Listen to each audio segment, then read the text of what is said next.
Morning. এটা ছিল গত সোমবারের ব্লগ। সেদিনটা ছিল শ্রাবণের চতুর্থ সোমবার। রোজ দিনই আমি সকাল সকাল ঘুম থেকে উঠে ফ্রেশ হয়ে সবার প্রথমে পুজোর ফুল তুলে নিই।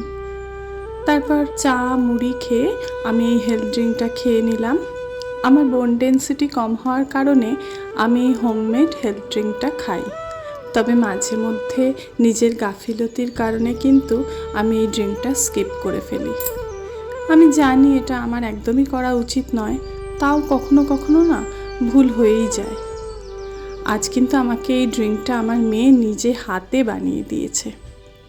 আর এই হোমমেড হেলথ ড্রিঙ্কটা আমাকে সাজেস্ট করেছে সঙ্গীতা। ও খুব ভালো ডায়েট চার্ট করে দেয়, খুব মন দিয়ে ধৈর্য ধরে ও প্রবলেমগুলো শোনে আর সেই অনুযায়ী ডায়েট প্ল্যান করে দেয়। আমি না সকালবেলাতেই আমার বাড়ির বিভিন্ন কর্নার ফুল দিয়ে সাজাই। এটা কিন্তু আমার রোজকার রুটিনের মধ্যেই পড়ে। এরপর আমি সকাল সকাল স্নান সেরে পুজো করে নিলাম। আমি সারা বছর সোমবার নিরামিষ খাই বলে শ্রাবণের সোমবার আলাদা করে নিরামিষ রান্নার আয়োজন করতে হয় না। এখানে আমার লাঞ্চও রেডি হয়ে গেছে। আজকের ব্লগটা এই পর্যন্তই। খুব খুব ভালো থেকো সবাই। নতুন একটা ব্লগে আবার দেখা হবে।